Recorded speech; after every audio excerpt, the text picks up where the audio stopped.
It is Parallel Frequencies with Just Blane and Coco. We're back. Brand new episodes. Yeah. The freaks were clamoring for new episodes out there. But you know what, Where though? are you? Where are you? We missed you too. Like Coco, though, when we do take a short break like that, we don't just leave them hanging. We're not just leaving the freaks hanging out there. Like, we did put some great episodes up that in case you missed them, you can now watch them again. You can go back and see the originals. James Ward Burkett, that interview we did about coherence, that was last week. We did the Cheers recap again. So it's always some good stuff coming out. Yeah. Well, we got a brand new episode for Movie Monday. That's what we're doing right here today. It is Monday. It is one of the most called into work sick days of the year. And that's because the Super Bowl, the big game last night. Yeah. Sporty ball. Yeah. Sporty ball. Yeah. We saw the Seahawks defeat the New England Patriots. The Seahawks defense beat the New England Patriots. And I know you don't know about sporty ball, but it was. From what I could tell, it was a slaughter. I don't know. I'm just watching the numbers and I'm like, what's going on? Are the Patriots even playing? It was a slaughter. And I saw a funny meme that the halftime show, Bad Bunny, you know how he came out with the football? He was holding the football. That he actually carried the football more yards than the Patriots did. I saw it at all.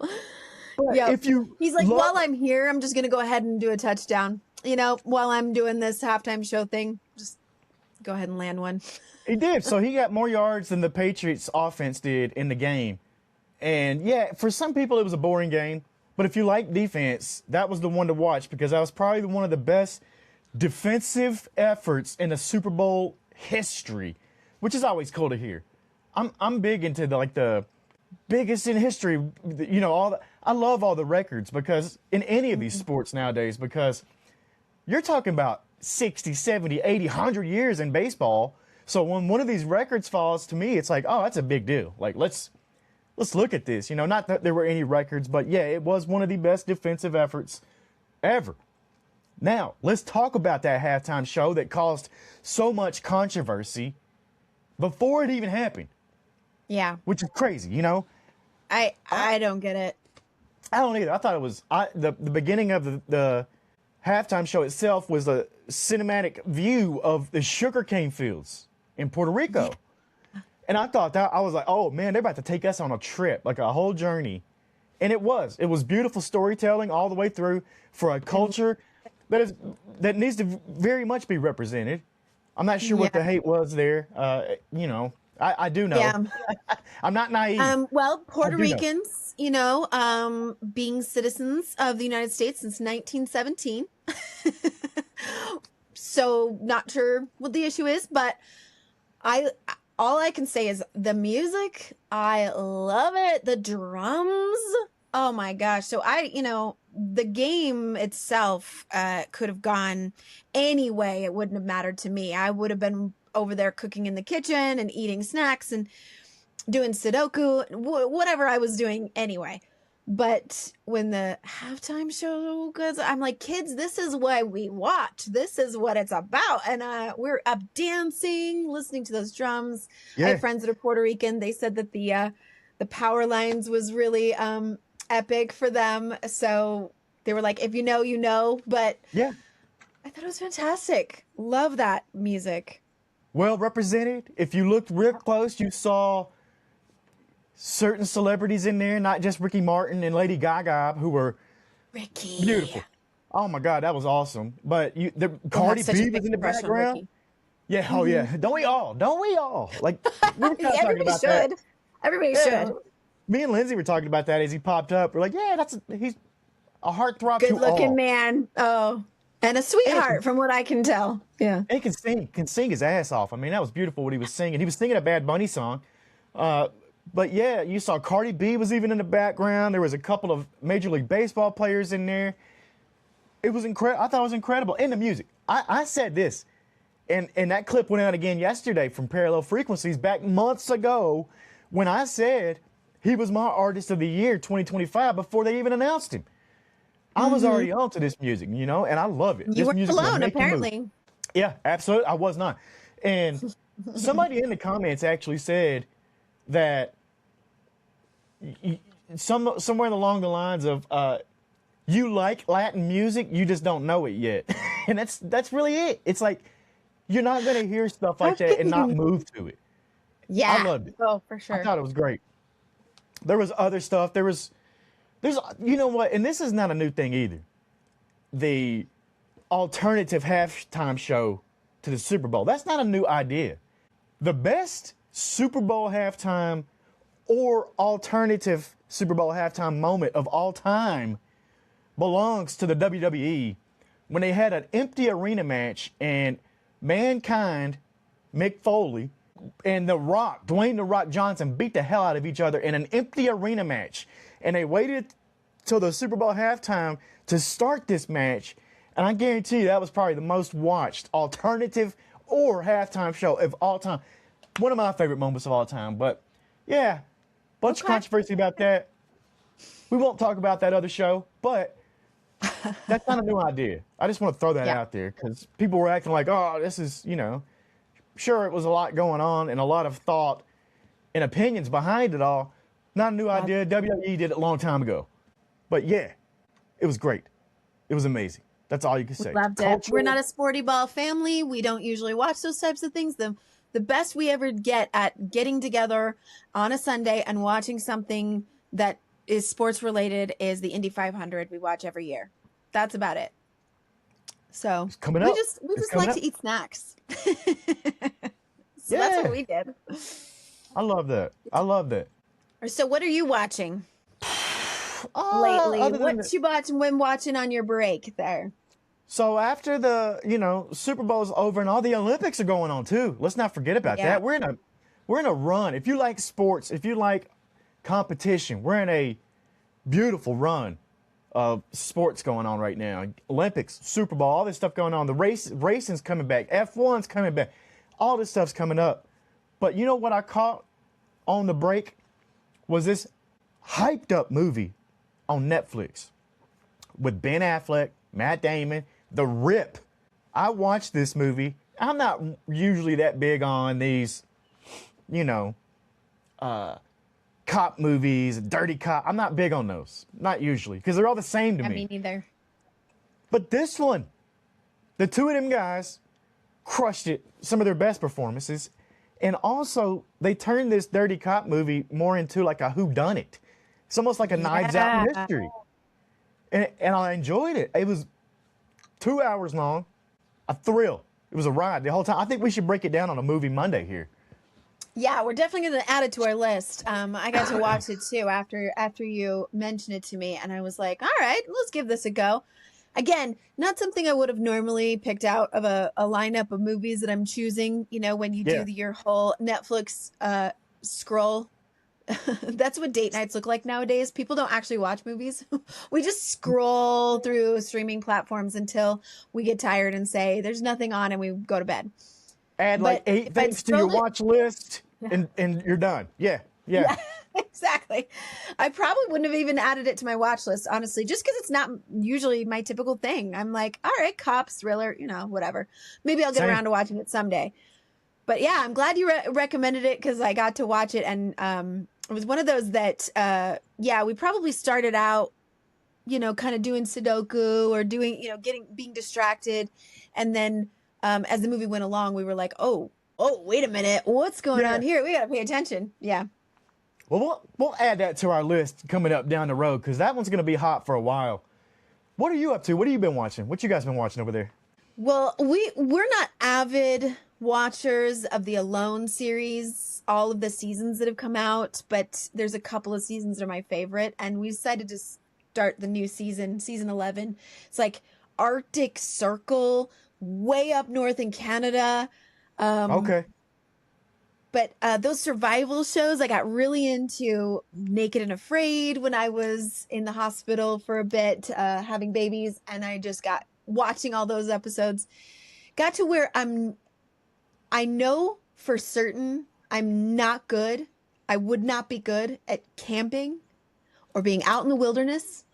I don't know what I'm doing. I wasn't raised like that. I don't have the skills at all, but I can watch it and tell the people on TV what they should be doing. Really good.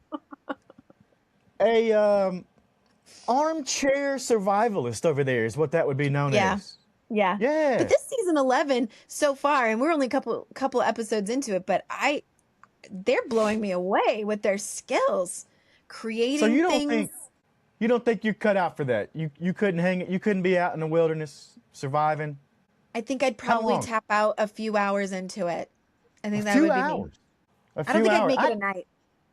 See, I grew up on a farm and kind of grew up in the middle of nowhere and all that, so I was kind of used to it, believe it or not. And as bougie as I might seem, I think I'd do all right. You give me an axe, Hunting, send me out in the fishing, wilderness. finding water, starting a fire, building a I could shelter. figure it out. I could definitely figure it out. I mean, you know Okay. what? I survived Hollywood with a lot less, so I don't know. I don't know which is worse. I really See if don't. those skills are transferable. Yeah. Speaking of surviving, one of my biggest fandoms is Survivor, the TV show. I have always loved that show. Even back when I worked at Big Boy's Neighborhood, the only other person I could find that liked Survivor or Big Brother was Big Boy himself. He used to be amazed at like it was like I was the Rain Man of Big Boy, of Big Brother and Survivor. He could ask me anything. I could name off the names and be like, oh yeah, that happened on this, and this. Big fan. Survivor 50 is starting this week. The 50th season of Survivor. It's not 50 years old. Okay. They've done 2, 3 seasons in a year before. But this one, to me, they're going to bring back a lot of the celebrities, a lot of the legends who's played the game. But they did a really cool thing. They did a really cool thing so far that they have never done. And I don't know if you're familiar with Survivor, Coco. You ever watched that? Only bits and pieces. Only bits and pieces. So each season, hidden immunity idols are hidden along the islands, and you can find them when there's not like an actual game going on. So you could be out in the middle of the night, you know, using the bathroom or whatever, and you could go searching for these things. This season, Survivor 50, they hid 50 immunity idols in the 50 states of America for the fans to go find. And if you find it, you get to go to the finale of Survivor.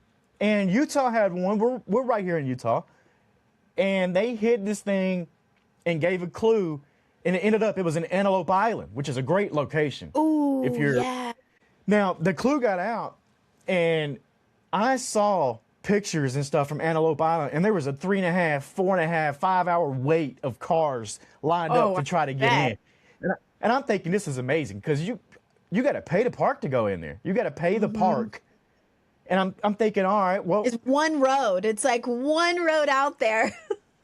yeah, That's and it's per insane. car. So I hope that Survivor not only did a great thing for the fans, but I hope that these national parks and stuff that they hid the immunity idols in got a cut or got some kind of kickback and maybe made up for some of those lost funds they might have gotten taken away in the last year or so. So that was kind of awesome that I saw going on over the weekend. But I'm hyped up for Survivor 50. I think you should watch it. I think you'll get a kick out of it. I think I might like it. I mean, those elimination type reality shows, we haven't watched a whole lot of because my husband's not into that and he's not really into the drama of things. I get into it where I'm like, I think this person might be and this, and then she's talking about so-and-so behind her back. And I'm really into all of the human dynamics that happen in those type of shows. The closest we've ever got is Top Shot. We got really into watching Top Shot years ago. Bass Pro Shop and Cabela's were like sponsors of the show, watching people who are really, really good at bow hunting and shooting range, you know, different types of shooting. I don't know. For some reason, that was our thing for a minute. For some reason, I got into these Big Brother, these trash reality shows is what you would really call now, but I didn't never see it that way. I saw it as highly entertaining, and it wasn't me just watching these shows. I was studying them. Me and Big Boy, like I said, he would ask me. Big Boy flat out asked me, he's like, do you think you could win Survivor or Big Brother? And I was like, I sat there and thought about it. I was like, yep, absolutely. And he looked at me, he was like, I believe it. He said, I really do think you could win. And Let's see it. and I really Let's did. get you on that show. I will do. You know what? I'm gonna say it right here. I'm gonna make a whatever. I'll throw it to the universe.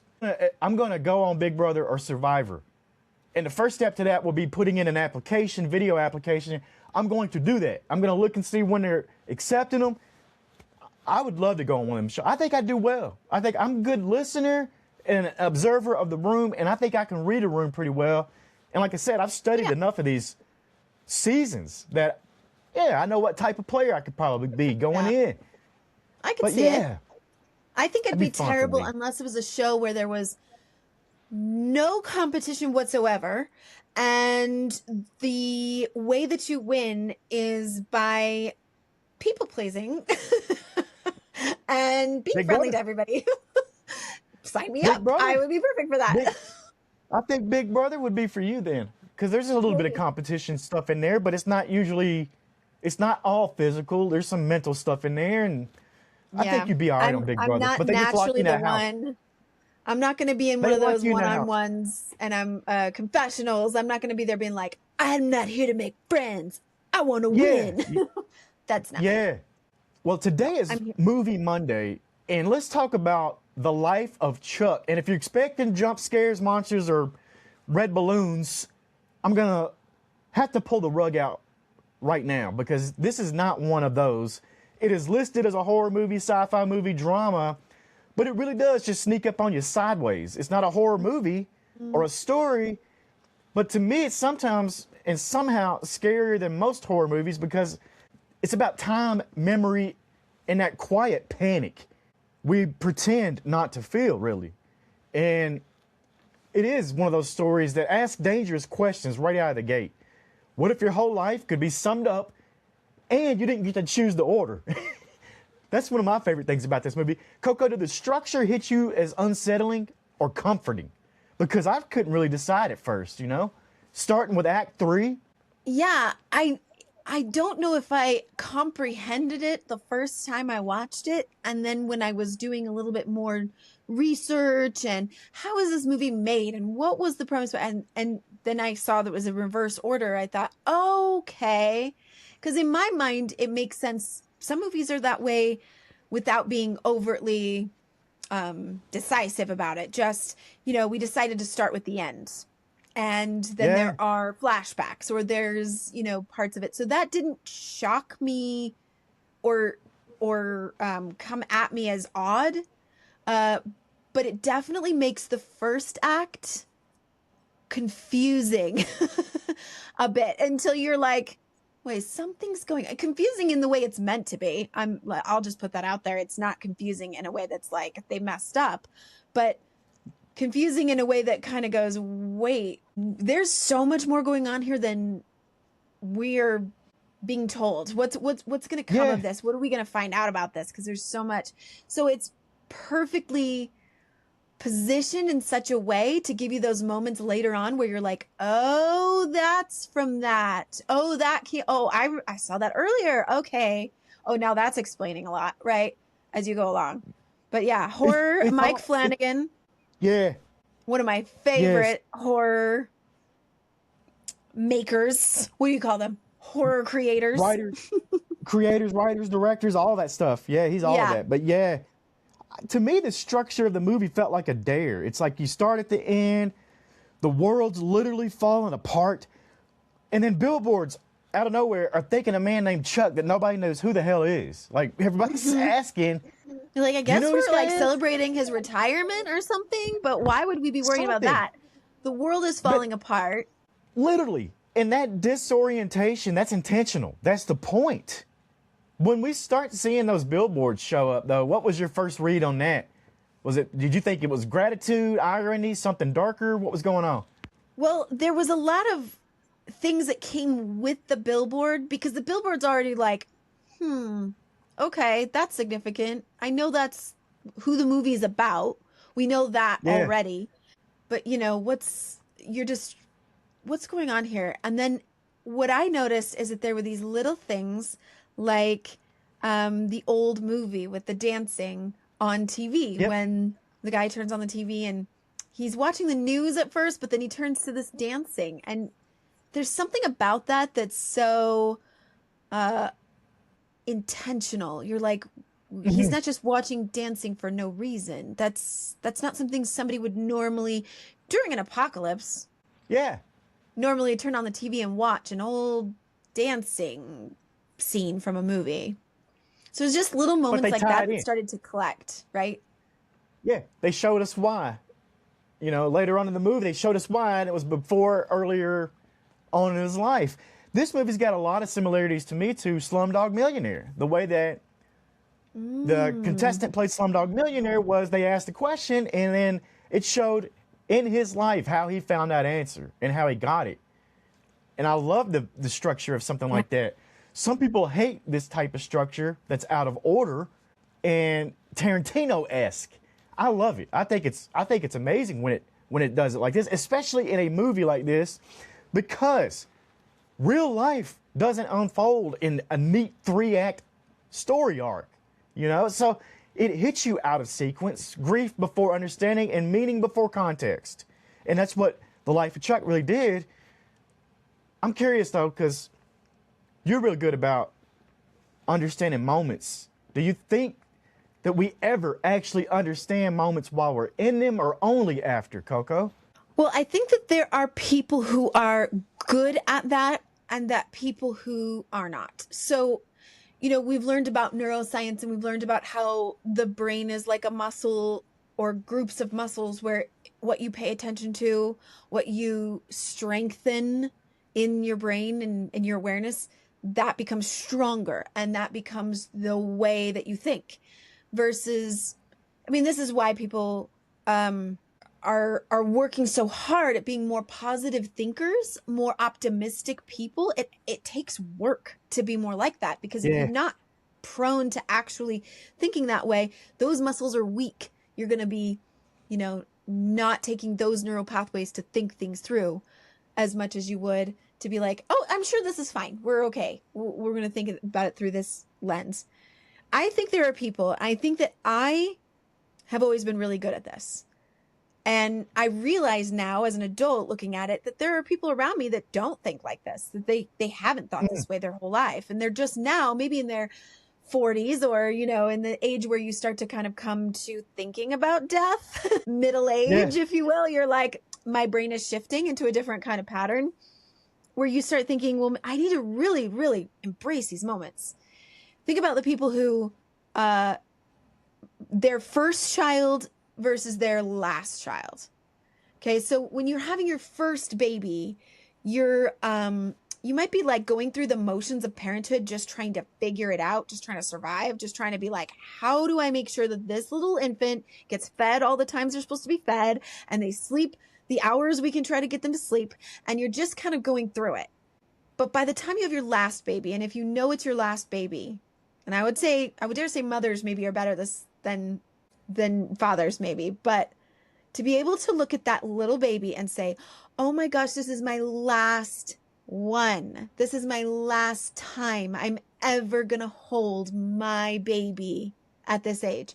And so you just soak it in. You just soak it up. Like, this is them at 3 months old. They're never going to be 3 months old again. You maybe hold them longer. You might just stare into their little faces longer. And that's the way I kind of see this movie is it's like every moment of your life, if you know there's an end, or in this case, Chuck kind of knows there's an end to his life. I mean, there might be more notice and more intention behind everything that he does. Or maybe he still has, I just went through the motions of being an accountant when really what I wanted to be was a dancer. So, you know, it's kind of plays on those regret or being present, plays on those ideas as you approach the idea of death. Yeah, and what I love here is what you're talking about here. So I know that you felt this too, is this story is slowly whispering. It's not just all out your face. It's showing you that every ordinary life contains an entire universe. I've always kind of preached this, is everybody's got a story and they all matter. And that's what this really is showing you, because this is not really about, you know, it's not no chosen one, no prophecy, no you're special because fate said so. It's just a guy living, going through emotions, He's Yeah. got love, loss, fear, joy, and a whole lot of moments that nobody applauded, all the way to the dance scene with the drummer where he's the center of everything, you know? And Yeah. I just think that it's almost like a anti-hero storytelling in the best way. Oh, yeah. Yeah. They don't really build this guy up as you know, as some Superman type. No, he's just a He's kind regular of just an dude, but accountant. Yeah, he's just kind of a regular guy. Not much, other than he's had a lot of tragedy. We've got a guy who yeah.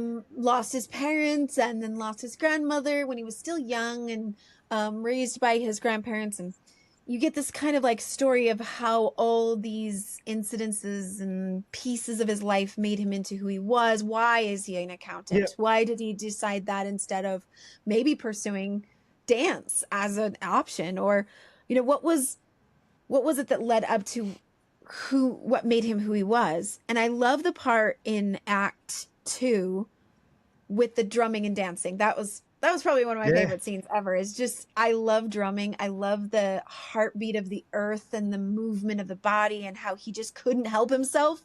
The moment where he stops and he's like, I gotta move with this drumming, and Gotta move. becomes really magical. But I love how, and Nick Offerman's voice narrating, he says that Chuck likes to think he speaks other languages. He's an accountant, but he likes to think he speaks other languages. And I love that phrasing because I often say when it comes to the woo-woo world that I live in, where I do a lot of, energy healing, I read tarot cards, I collect crystals, I do all the woo-woo type stuff. For anybody that comes into my realm and they're like, oh, I don't really get all that. I just say, you just don't speak the language. That's You right. absolutely live in a world where everything I do applies to you. It applies to everybody. But it's okay if you don't speak the language yet. You just don't speak the language. I don't speak sporty ball. I loved Clearly. it. I loved it.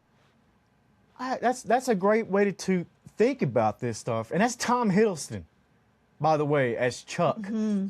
We Yeah. haven't really mentioned that. Tom Hiddleston crushed it Right. as this I know, and he's ordinary not even in character it who that had- much, right? Like he's No. played by other actors who played him as a younger self, and in different acts you have, like the part that he plays is obviously the main character of the entire movie, and yet he's only playing that role in Act 2, pretty much. Yeah. So cool. Yeah, pretty much. And what I love too is the social side of this in a literal way too, because social is gone as we know it. The internet's gone. Yeah. So what are people posting memes on? They're not. But the man on the park on the bench says it. He's like, even in all of this, we've still got our last meme. And I've said that before. I'm like, there's always going to be a joke all the way to the very end. The world was literally falling apart around them and ending. Yeah. And they're still laughing about this Chuck guy that nobody knows who the hell is. And that was the meme. That was the going meme. But yeah, what would happen if the internet went away now? And I know that we're of the vintage to remember what it was like pre-internet days. Yeah. But that don't mean that we would be able to survive now. I don't think we could. I don't think we could go without what we've And I got said connected with now. survival shows, I would not do well out in the wilderness. I don't have the skills of being able to build a fire. I don't know how to find and clear water. I would really struggle. I also don't like being uncomfortable. I don't like being too cold or too hot. I've lived a very privileged life. I completely admit it.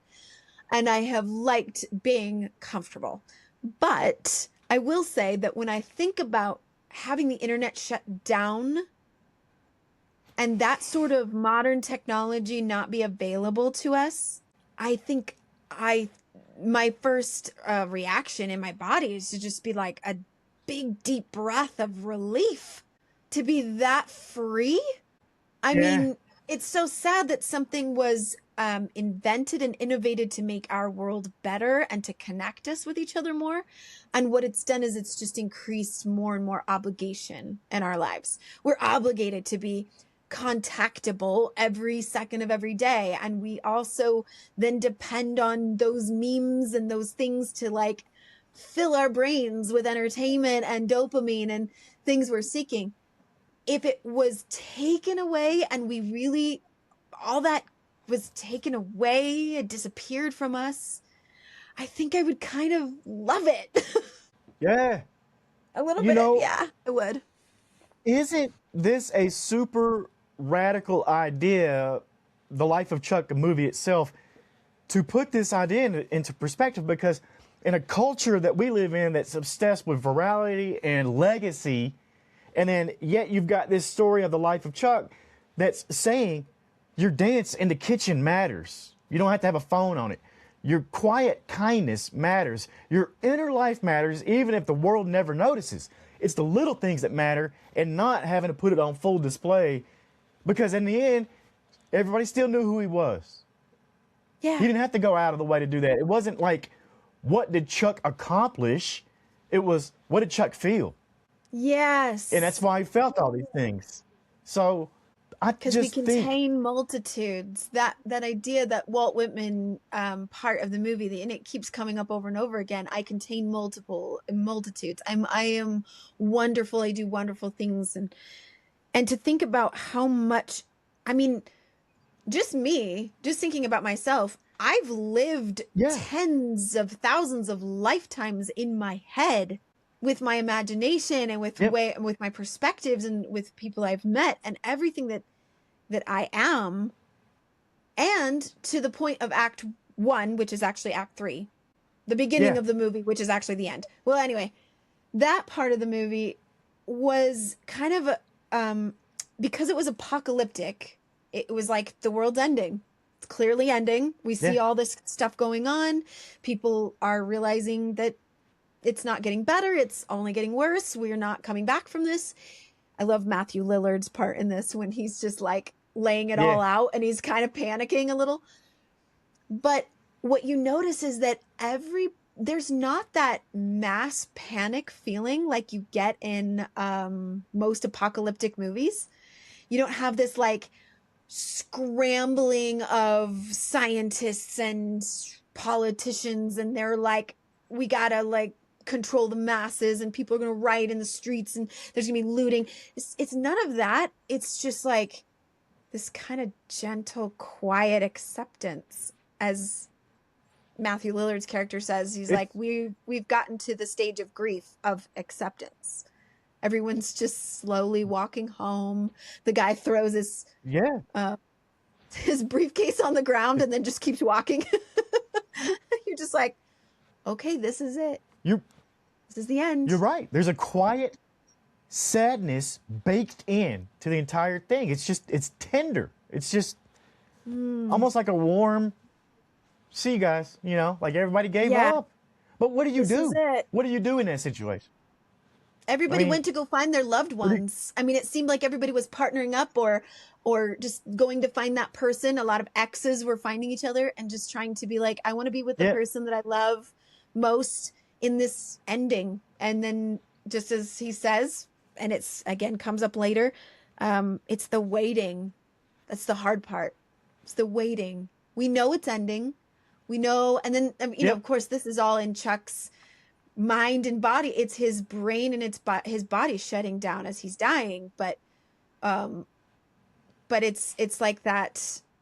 We know it's the end. We know it's coming. Let's get connected with love to those that we want to be with, and then just watch the end happen.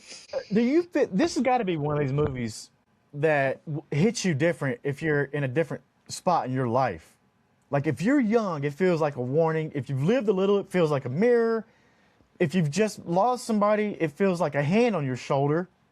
Do you feel like that? It's one of these movies that's Mm-hmm. going to hit you different. Like, would this one hit you different if you'd have seen it 5 years ago or 10 years ago, in any kind of way? Like, what do you see there? Yeah, I think I've gotten to where I've got this steady and more comfortable feeling with death.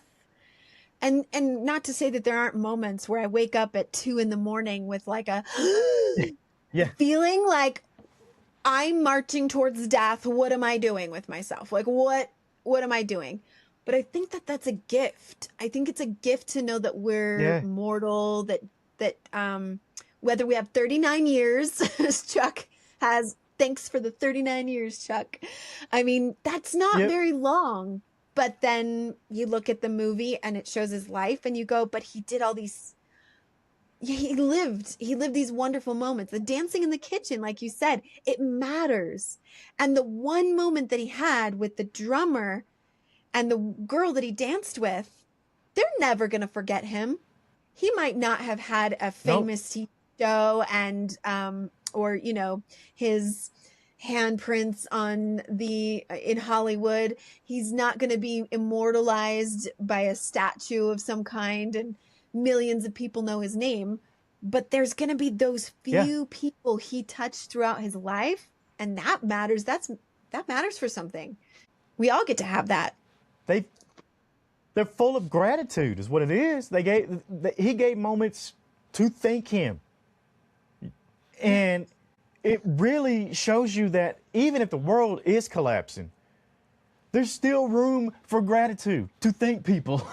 You don't have to be extraordinary. You just got to be present. You just got to be here. You just got to be present in that moment, like Chuck was. So there's also this thing about the cosmic calendar that's brought up a couple of times. You see it on the TV when he's a kid. Yeah. So he's clearly, that was imprinted on his subconscious somewhere deep down. And then it's brought up in the beginning of the movie, but he, you know, it's decentralizing the individual a little bit to note that, okay, well, as a human race, if the entire cosmic universe was put into 1 year, you know, humans don't show up until that last couple of seconds before midnight on New Year's Eve. It's like, we are not the center of the universe. We are not even close to having been on this earth very long when you look at the large scheme of things. So, you know, for there to be like a panic about death or even the apocalypse being the end of humans, what does that even really mean in the cosmic sense? Putting things in perspective a little bit for us. not much. It's about a half a second is what it is on the cosmic calendar. Here's us. That's it. But if somebody put up a billboard of your life, you got to think, what moments would it think? Would it be the job title or the way you showed up for somebody when nobody else was watching? And that's what this really is about. It's not something you watch once, like your life, your story, but it lingers, it echoes, it waits for you to catch up to it. That's the frequency we're on right here. What is your final thought on this movie before we wrap this thing up? Yeah. Oh, final thoughts. My final thoughts, this movie giving us a perspective on dying.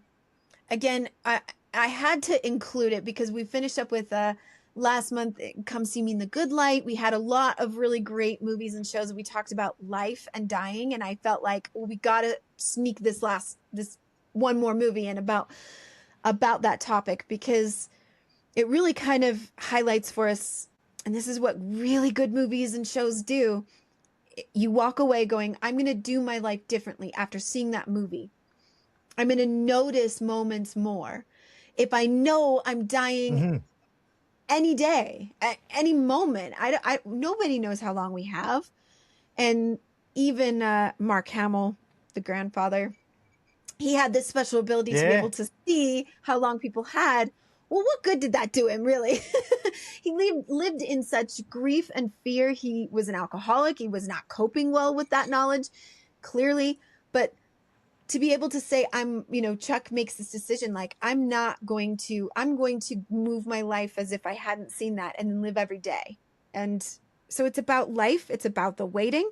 It's about deserving to be wonderful. Like he says in the end, deserve to be wonderful. And I feel like that just one line could really wrap it all up and say, I deserve to be wonderful.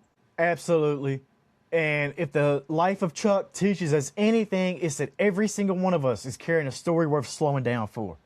Slow down. Take the moment in.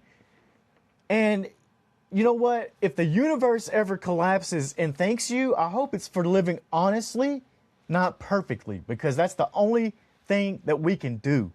Until next time, though, catch us right here, Parallel Frequencies. We'll see you on the other side. I went deeper than I thought I was going to go on that. That movie was good. Yeah. Gave me lots to think about. So, did we mention Stephen King? Did I say that? It was based on a No. short story.